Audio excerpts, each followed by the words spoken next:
오늘 말씀은 돌무덤에서 부활하신 우리 예수님이 40일 정도의 시간을 제자들과 함께 하시다가 제자들의 곁을 떠나시기 전에 하신 마지막 말씀입니다.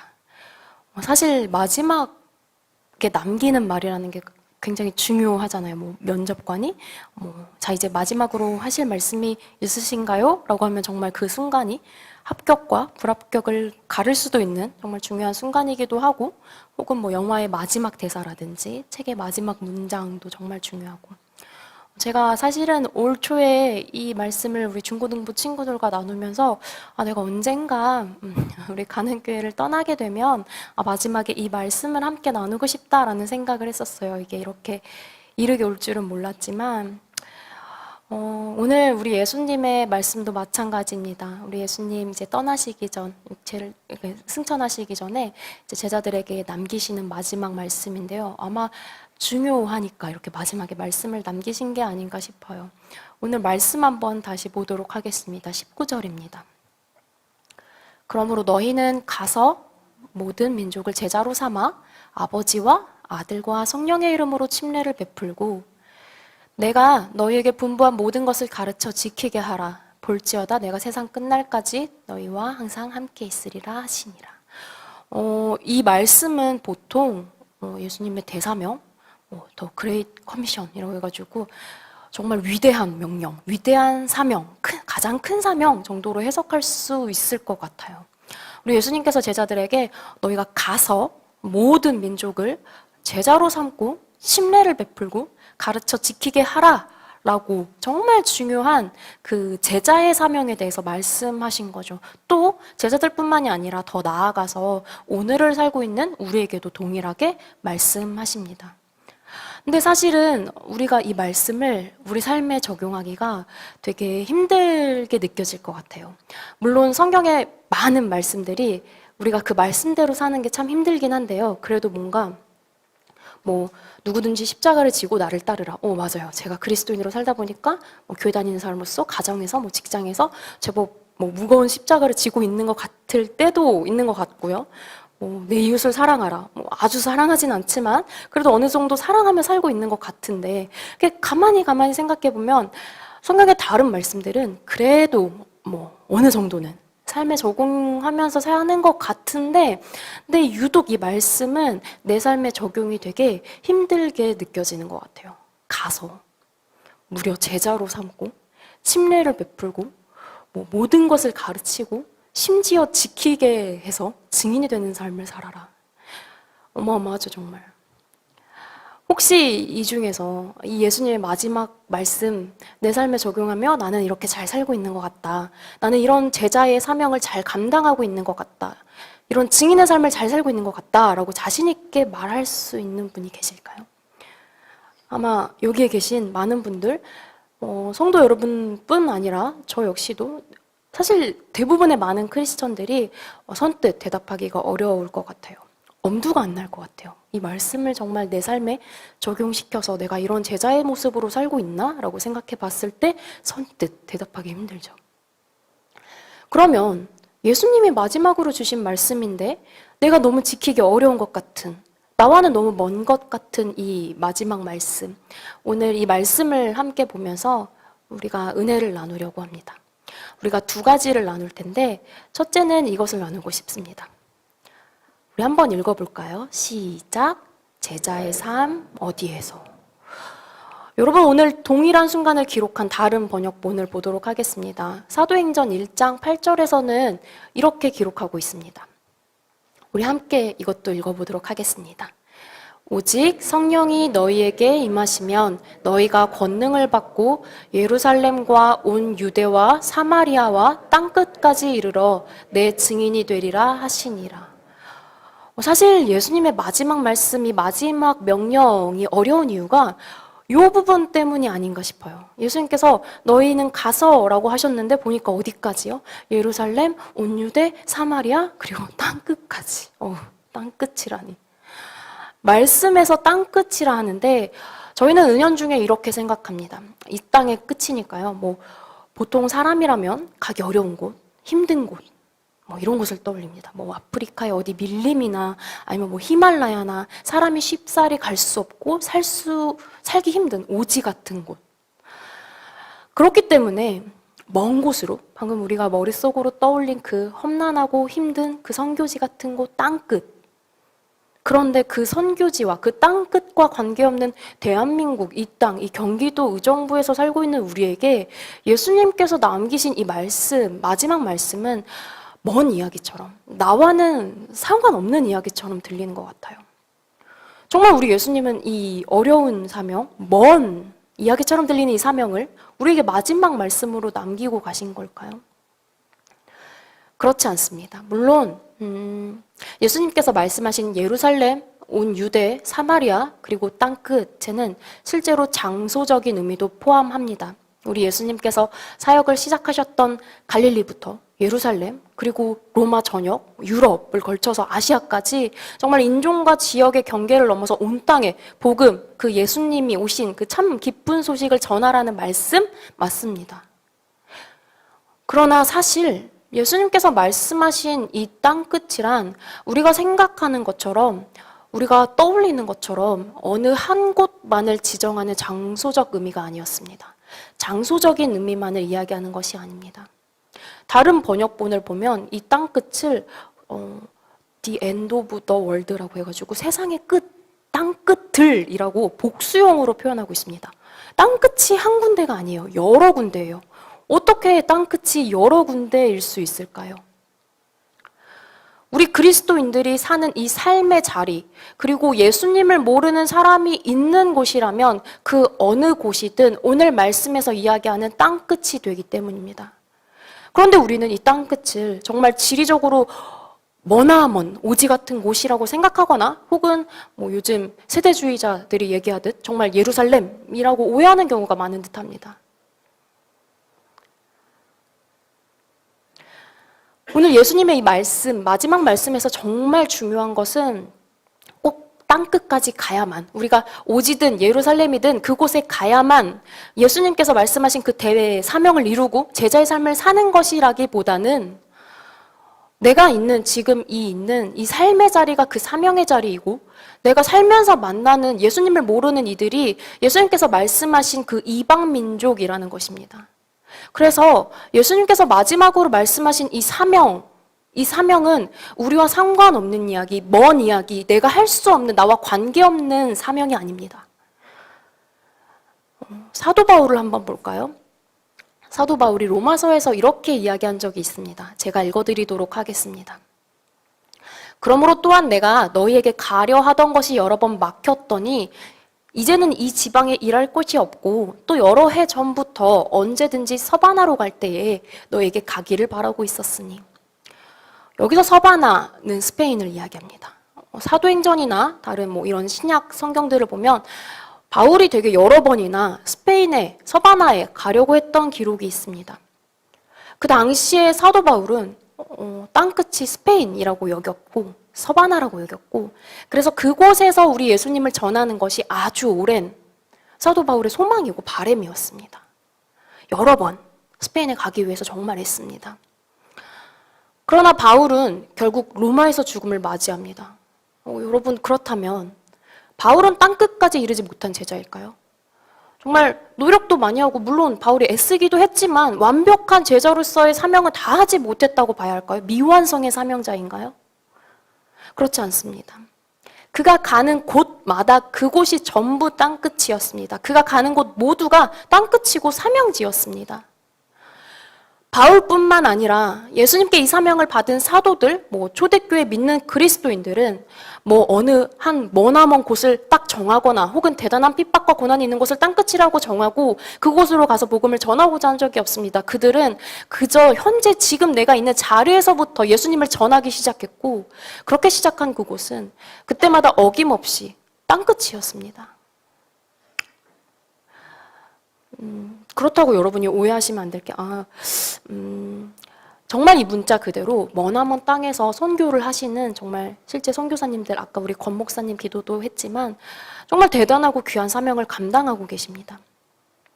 근데 여러분, 작년에 추정된 한국 국적의 선교사님 숫자가 22,000명 정도라고 하더라고요. 그러면 그 외에 다른 모든 기독교인들 약 1,000만 명 정도로 조사된 그 인원 중에 나머지 8만 명은 제자되는 삶, 예수님의 이 마지막 말씀과는 관계없는 삶을 사는 걸까요? 물론 우리는 선교지에 나가서 선교해야 하고 주님을 모르는 곳에서 주님을 전해야 합니다. 그러나 여러분, 그것보다 먼저 예수님 말씀하신 오늘 이 말씀의 본질을 바라보기를 원합니다. 우리가 저 북한 땅을 회개하게, 저 중국 땅을 회개하게, 세계 복음화, 세계를 주님 손에라고 너무 크고 멀리 있는 것만 바라보면서 정작 지금 현재 내 삶의 자리에서 제자의 삶, 하나님 자녀의 삶을 놓치고 있진 않은가요? 만약 이 말씀을 정말 그저 선교지에 나가서 선교하고 전도하는 것으로만 이해한다면 우리는 우리를 이 땅에 보내셔서 당신의 사역을 완성하도록 하신, 우리의 이 삶들을 통해서 영광받고자 하신 그 예수님의 의도를 너무 작게, 너무 가난한 시선으로만 바라보는 것 같아요. 내 삶에서 가장 중요한 나의 사명, 내 땅끝은 주님이 보내신 지금 이 자리, 지금 내 삶의 자리, 바로 여기에 있습니다. 물론 여러분 당장 와닿지 않으실 수 있어요. 머나먼 아프리카에서, 이슬람 국가에서 정말 목숨을 내놓고 정말 헌신하는 분들 많으시고, 그래서 우리도 가서 선교해야 그야말로 정말 위대한 사명, 가치 있는 선교를 감당하는 것 같고 이 예수님의 마지막 말씀을 감당하는 제자같이 느껴지실 수도 있을 것 같아요. 네, 맞아요. 그런 치열한 선교지에 비하면 당장 우리 집으로 돌아가면 여러분 막 빨래 널려있는 거실, 너저분한 집, 아니면은 지루하게 반복되는 우리 직장, 혹은 맨날 똑같이 보는 똑같은 교회 공동체. 그런데 이런 나의 집이, 내 직장이 여기가 바로 선교지이고 땅끝이라고 하면 당연히 우습게, 어쩌면 우습게 들리실 수도 있을 것 같은데요. 그러나 여러분 아시잖아요. 사실은 이 삶의 자리에서 안 믿는 가족과 사는 것 만만치 않죠. 정말 만만한 일이 아니죠. 직장에서 정말 온갖 지저분한 꼴 보면서도 내가 그래도 참아야지, 믿는 크리스천으로서 사는 것 정말 쉬운 일 아니잖아요. 우리는 자주 잊어버리고 자꾸 잊어버리는데 우리가 은연중에 등한시하는 이 삶의 자리가 예수님께서 우리를 보내신 나의 소명의 자리, 나의 사명의 자리입니다. 여러분, 아내는 믿는데 남편은 믿지 않아요.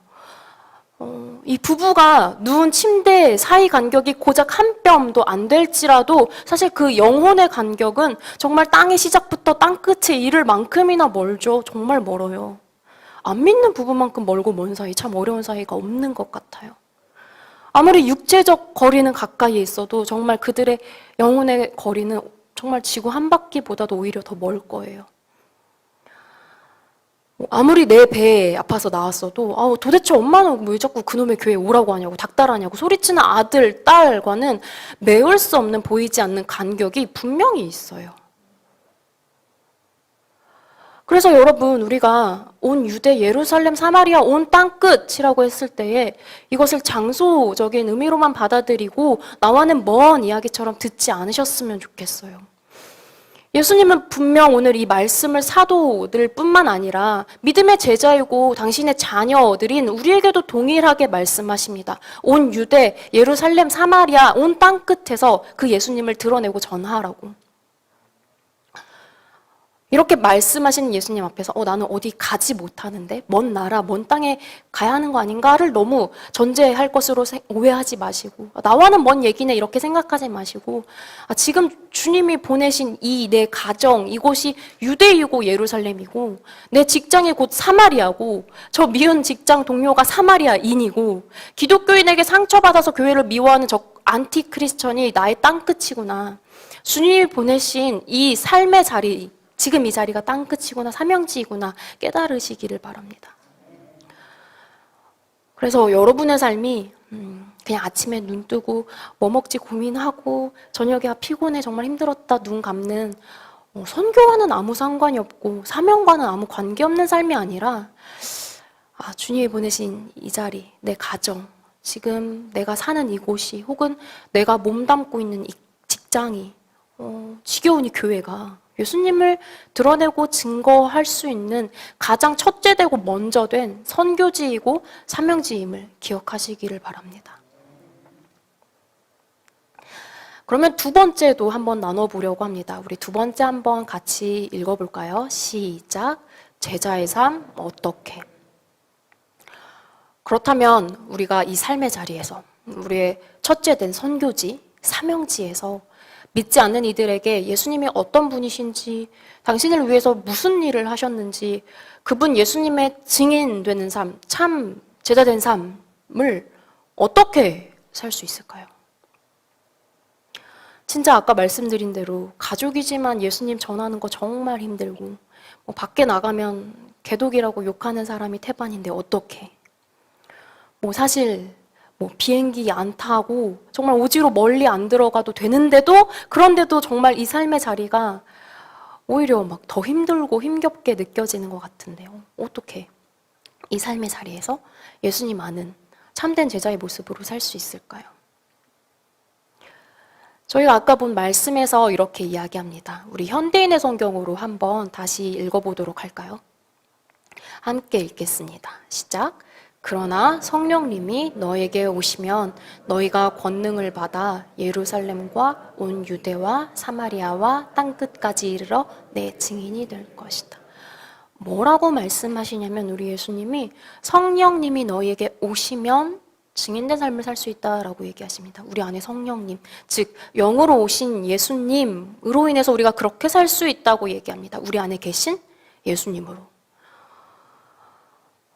그런데 우리는 자꾸 세상의 방법으로, 세상의 법칙으로 하려 하고 그 방법대로 심지어는 예수님께 구합니다.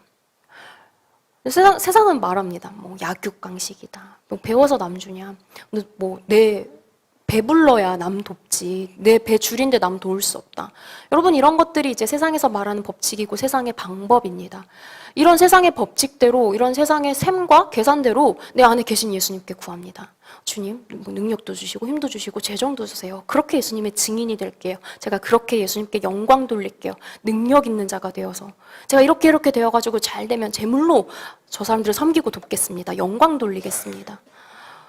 저는 아마 제 또래 분들은 좀 아실 텐데 만화 도라에몽이라고 있어요.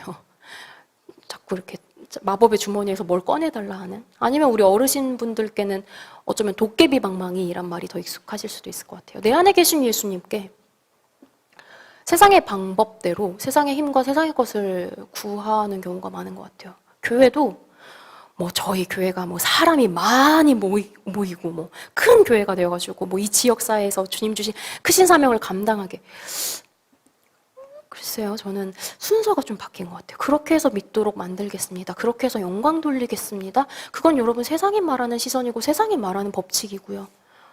특히나 이제 불편했던 게 이제 한참 논란이 됐던 왕의 재전 이런 시선으로 우리가 하나님께 재정에 대한 권세를 받아가지고 모든 재정은 우리 믿는 그리스도인들에게 있고 그걸로 다른 이들을 우리가 다스린다? 자신의 욕심을 앞세워서 하나님을 마치 도깨비 방망이처럼 휘두르려는 것처럼 느껴져서 저는 너무 불편하더라고요. 여러분, 사실은 우리가 곰곰이 생각해 보면요, 우리 예수님은 그런 방법으로 우리에게 찾아오시고 일하지 않으셨습니다. 예수님께서 제자들을 보내시면서 이렇게 말씀하십니다. 제가 읽어드리도록 하겠습니다. 요한복음 17장입니다. 아버지께서 나를 세상에 보내신 것처럼 나도 그들을 세상에 보냈습니다 라고 말씀하십니다. 예수님처럼요, 우리 예수님처럼 우리를 보내셨다고 말씀하십니다. 그러면 우리는 우리 예수님께서 어떻게 오셨는지 봐야 할 것 같습니다. 우리 예수님 어떻게 오셨을까요? 무한이신 창조주이신 하나님이 인간의 육체를 입고 이 땅에 오셨습니다. 무한이신 하나님인데 시간의 제한, 고대란 제한에 오셨고요. 공간의 제한, 이스라엘 저 유대 땅이라는 제한을 입고 오셨어요. 이런 제한을 기꺼이 감수하며 우리에게 오셨습니다. 왕궁의 삐까뻔쩍한 침대에서 태어나지 않으셨어요. 냄새나는 마국간에서 초라한 구유 위에 누이셨습니다. 바울처럼 유대인 중에 유대인이면서 로마 시민권자 이렇게 태어나셨으면 훨씬 사역하는 데 나으셨을 것 같은데 그렇지 않았습니다. 다말, 라합, 우리아의 아내, 정말 창녀, 간음, 이방인, 불의와 죄의 흔적이 가득한 족보를 가지고 태어나셨습니다. 하다못해 모세는 이집트의 왕자로도 잠깐 살아봤는데, 아니면은 이스라엘이 그렇게 자랑하던 예루살렘에서 태어나셨으면 좋았을 텐데, 우리 예수님 오히려 시골 중에 시골, 총구석 중에 총구석, 나사렛에 가난한 목수의 아들로 태어나셨습니다. 정말 마른 땅의 줄기 같고 사람들이 흠모할 만한 것이 하나도 없이 우리 예수님이 그렇게 이 땅에 우리에게 오셨습니다. 모든 인간의 구원을 책임지러 오신 분, 우리에게 생명을 주시고 새로운 삶을 주시기 위해 오신 분, 우리 예수님이 그렇게 오셨습니다. 탄생뿐일까요? 공생의 사역을 하시는 기간은 평탄하셨을까요? 예수님 한 번도 쉴 틈 없던 그 사역 기간, 도전, 반대, 시샘, 시기, 질투, 분노, 증오, 정말 온갖 부정적인 반응과 거절들이 우리 예수님을 쫓아다녔습니다. 그런데 그런 그들 앞에서, 그런 순간들 앞에서 우리 예수님은 무력으로 그들을 제압하신다든지, 재물로 그들에게 하늘의 부가 무엇인지 가르치신다든지, 능력으로 누르셨나요? 아니요. 우리 예수님 하나님 나라 그 천국 복음을 전하기 위해서 마을 다니실 때 피곤하고 고단한 발걸음을 떼셔야 했습니다. 무슨 하늘 구름 타고 하다못해 마차 타고 아니요. 그 고대 근동 땅 마르고 척박한 그 땅을 직접 걸어 다니시면서 찾아다니셨습니다. 기꺼이 약한 자들, 병든 자들, 살 썩은 내가 진동한다던 나병 환자들, 창녀들의 친구가 되셨습니다. 가난한 자들뿐만이 아닙니다. 마음이 외로운 자들, 공허한 자들, 진리를 찾는 자들, 사마리아 우물가 여인들, 삭개오, 니고데모, 누구든 가리지 않고 직접 찾아가셔서 부르시고 그의 사랑으로 초대하셨습니다. 오병이어요. 5천 명이나 되는 사람에게 물질적으로 빵과 물고기를 먹이셨잖아요. 네, 그러셨어요. 그런데 그 가난한 자들이 그래서 자기들이 나서서 예수님 왕으로 삼아야겠다라고 할 때 우리 예수님 몇 번이나 피하셨죠. 세상의 방법이나 세상의 시선은 예수님의 방법이 분명 아니었습니다. 로마 병사들이 우리 예수님 팔을 잡아 끌고 감히 그분을 내던질 때 천군 천사 군대로 그곳을 장악하시고 승리를 만들어내시지 않으셨어요. 오히려 우리 대신 죄인이 되셔서 침뱉음 당하시고 모욕 당하시고 채찍에 맞으시고 결국 십자가에서 인간 손에 죽어 피 흘리셔서 그렇게 기어이 우리를 위한 구원의 사역을, 승리를 만들어내셨습니다. 우리 예수님의 이 땅에서의 평생은 말 구유에서 시작해서 십자가로 끝났습니다. 우리는 이 예수님을 믿는 사람들입니다. 스스로 낮은 자 되어서 이 땅에 인간의 육체를 입고 오신 그 예수님.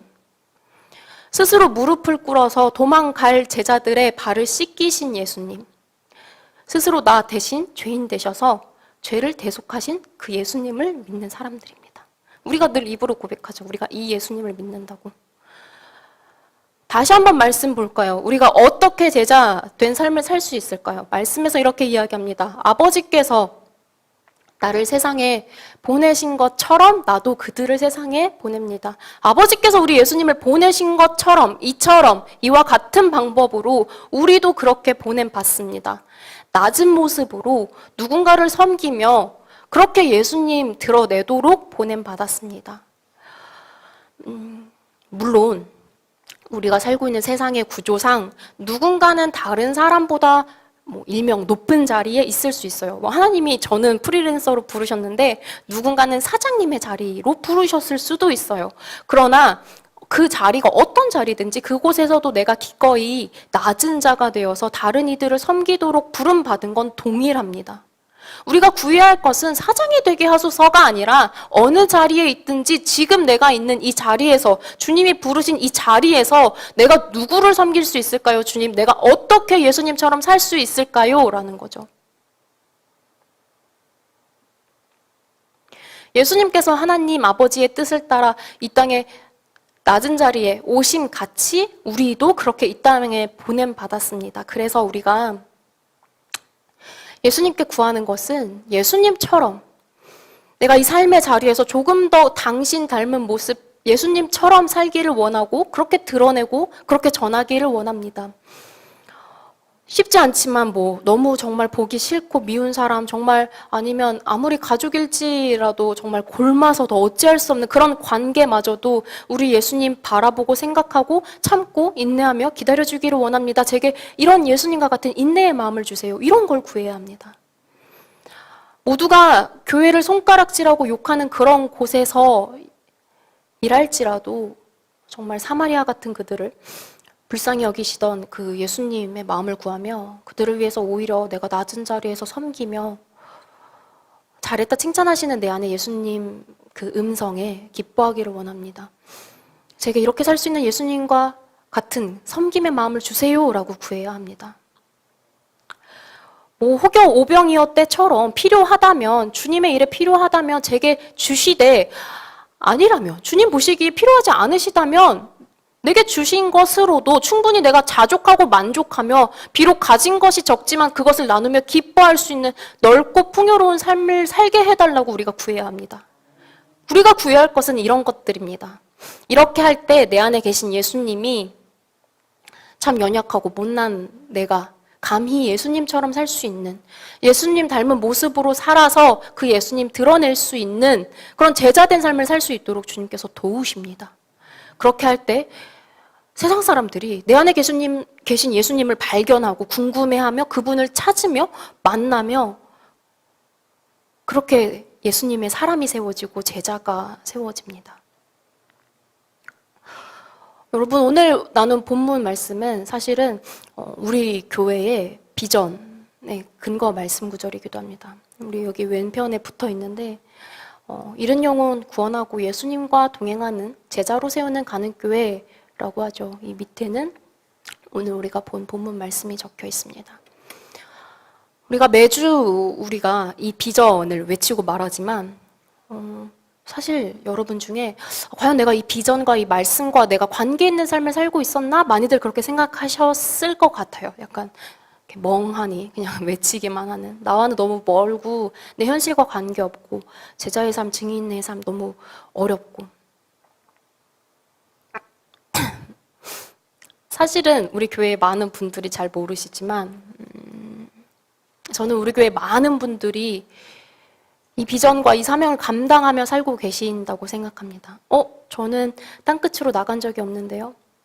아까 말씀드렸죠. 어느 머나 먼 오지의 선교지가 아니라 이 교회에서 교사가 되어서 아이들에게 예수님을 전하고 그분의 사랑을 몸소 보이신 우리 교사분들이 계시고요. 뭐 땅끝이 아니라요. 이곳에서 정말 보이지 않는 곳에서 예수님처럼 낮은 자 되어서 섬겨주시고 일하시는 분들이 계십니다. 그분들이 어느 선교지 먼 땅끝이 아닌 이 의정부 가는 교회, 그러니까 말하자면 동일하죠. 그렇게 이곳에서 보여주신 그 예수님의 사랑으로 참 감사하게도 저는 이곳에서 예수님을 만났고 그분의 사랑을 알게 됐습니다. 이곳에서 소명을 받아서 이렇게 전도사로 아이들에게 예수님에 대해서 가르치게 되었습니다. 사실 생각해보면 참 부족하고 참 연약하고 이기적이고 되게 못났던 저를 우리 예수님은 늘 항상 같은 모습으로 기다려주시고 인내해 주셨는데 우리 가는 교회에도 그런 모습으로 기다려주시고 인내해 주신 분들이 계시더라고요. 섬겨주시고 기도해 주시고. 그리고 그런 분들 덕분에 제가 이렇게 우리 아이들에게 예수님의 사랑을 선포하고 가르쳤습니다. 여러분, 이렇게 예수님의 사랑을 보고 느끼고 배우고 그 안에서 예수님을 만난 우리 친구들은요, 또 언젠가 우리 예수님의 참 제자가 되어서 누군가에게 예수님에 대해서 증거하는, 예수님을 드러내는 삶을 살 것입니다. 저는 굉장히 기대가 됩니다. 그래서 저는 우리 교회가, 그리고 우리 사랑하는 성도 여러분들이 하나님이 우리 교회에게 주신 이 비전을 차근차근 잘 감당하고 계시다고 생각합니다. 오늘 말씀에서 얘기했죠. 예루살렘과 온 유대와 사마리아 땅끝에서. 네, 여러분이 그 삶의 자리에서 가정에서, 직장에서, 그리고 우리 교회에서, 또 더 나아가서 다른 공동체에서도 그 삶으로, 섬김으로 예수님을 드러내는 증인의 삶을 살고 계셨습니다. 그런 우리 가는교회 한 분 한 분 여러분들을 축복합니다. 참 쉽지 않지만 지금 내가 있는 자리에서 예수님 닮은 모습으로 살려고 애쓰시고 예수님께 구하며 기꺼이 낮아지고 섬기며 제자의 삶을 감당해내시는 우리 성도분들을 축복합니다. 마지막으로 바라기는 우리 교회가 이렇게 지금껏 해왔던 대로 앞으로도 사람이 넘치는 교회보다는 사랑이 넘치는 교회, 하나님이 참 기뻐하시는 교회, 지금 이 자리, 내 삶의 자리, 내 가정, 내 직장, 그리고 우리 사랑하는 교회에서 삶으로, 내 삶으로 예수님을 드러내는 우리 예수님의 방법으로 기꺼이 내가 낮아질 수 있고 남을 섬기면서 그렇게 예수님을 드러내어서 저 같은 사람, 참 모자라고 연약하고 이기적이었지만 저 같은 사람을 제자로 세우는 이 비전과 사명, 예수님의 마지막 말씀을 기쁘게 감당하시는 우리 가는교회 성도 여러분들 되시도록 진심으로 마음을 다해서 축복하고 중보하겠습니다. 그 기도에 넘치도록 응답해 주실 우리 참 좋으신 하나님께 영광 돌리고 감사드립니다. 우리 기도하도록 하겠습니다.